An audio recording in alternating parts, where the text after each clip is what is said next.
So lesson number one, which I'm going to go over quickly, is you've got to look at the labour market. It doesn't say that, but that's what that is. Lesson, we'll get rid of that. This is the next lesson, right?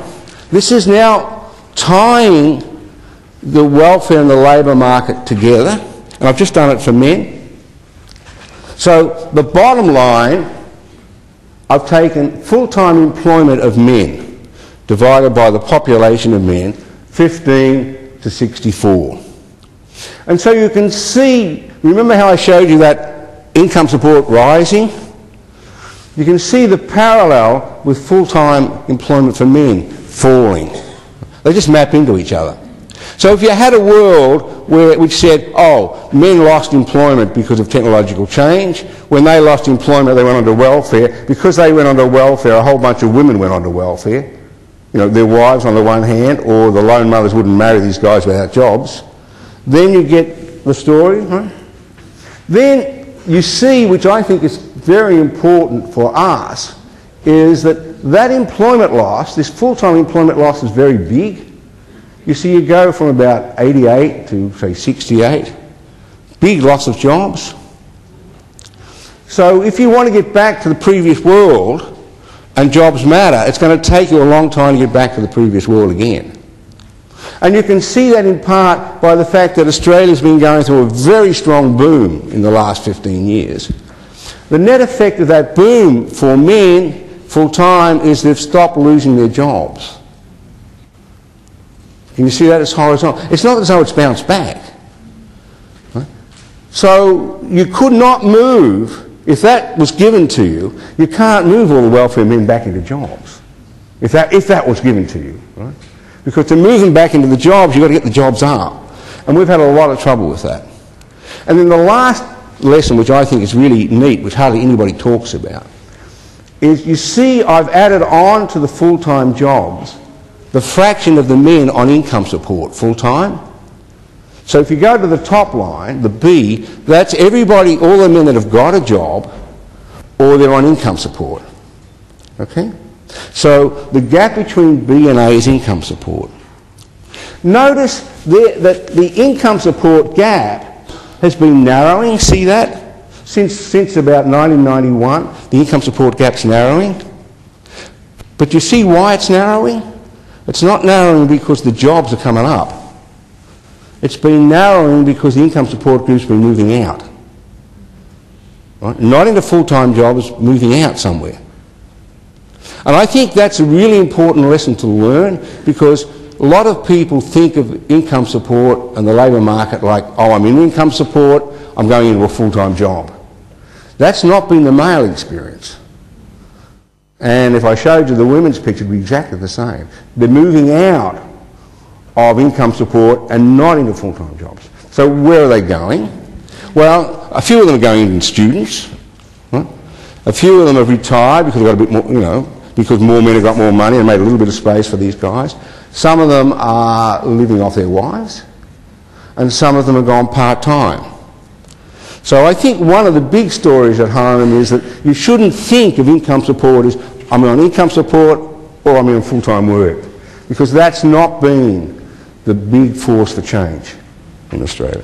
So that's important.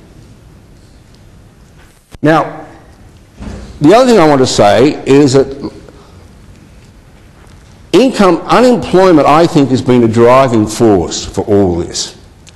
Now, Paul showed you the picture of unemployment and disability growing and lone parents growing. It's sort of true in my view. One of the things I've sort of learned is that you travel through the unemployment system, by and large, into other income support. So jobs and unemployment is really the crucial part of it. And you can see that very clearly in disability. I mean, you've got two views of disability, right? Disability is growing so much. Either you've got to ask that somehow or other we've all got more disabled, which is hard to believe since people got healthier, better food, or more people are being shuffled through the unemployment system and for one reason or another end up on a disability benefit. Either because the process has made them a little bit more disabled, or because they were always a little bit disabled but it didn't matter when you had a job. It only matters when you haven't got a job. Right? And you can see that here. So you can see the blue line, which is the unemployment rate going up and down. And you can see we've had a lot of success. Unemployment rate comes down. But the pink line, which is the disability for men, just keeps growing. You see that? And when you look at the data, you see that about half the people flowing into disability come through the unemployment pool. And they come through there after having been unemployed for a long time. So that would mean, for me, that would mean if you want to cut off the inflow into disability by hitting them fast, remember you just talked about this with Paul, you know, about hitting 1 year later. Hitting when you're about to go to disability sounds to me to be wrong, for at least half of the people. Because that process has started much earlier. It's only about half of people that go straight from work to disability. Most of them go through this unemployment pool. And in fact, the government in Australia and in most countries has at some time used to encourage that. That is, you know, after you've been unemployed for a long time, they gave up, especially if you were older. You know, if you're an older guy at 62, you know, they get sick and tired of seeing you with the unemployment. They say, oh, why don't we try and see if we can get you onto disability? So we did that at times. Not now, but we used to do that. But you can see that the game is now shifted out of unemployment into these other areas. And I think most people, so we need a strong economy. Now for women, it's even more dramatic. The blue line is the number of women on income support of working age. The pink line is unemployment for women. When you're talking about disability when you're talking about income support for women, you are not talking unemployment benefits for women. Right? You're either talking unemployment benefits for men and that impact on women, or women-specific programs. You know, the degree to which they're sole mothers, the degree to which they're caring for disability people. Unemployment is not a female linkage into the welfare. It's always through the male unemployment rate. So that's why you've got to focus on these other programs. That's why for women they're focusing on lone parents and all that sort of stuff. Unemployment is not a big deal because even for women they're not coming through their own unemployment rate. They're coming through the male unemployment rate and what's happening to the men. Now the other thing is the reason why history matters and the reason why you're not going to have a big impact unless you're unbelievably radical is that most periods spent on income support in Australia, and I think this is true everywhere, is long term. The income support category are people who spend a long time on income support. Not necessarily continuously. Sometimes they go on and off.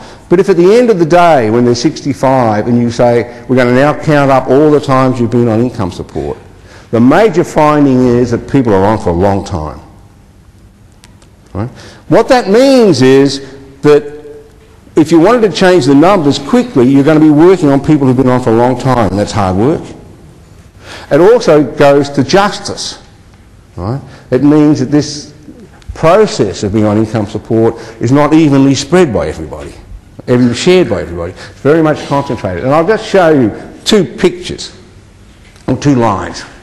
This is something I did a while ago. It goes from 0 to 7.5 years. And the bottom line, I take everybody that flows into an unemployment spell, they become unemployed, and I just use the government administrative data, right, on are you being paid an unemployment benefit at a particular time.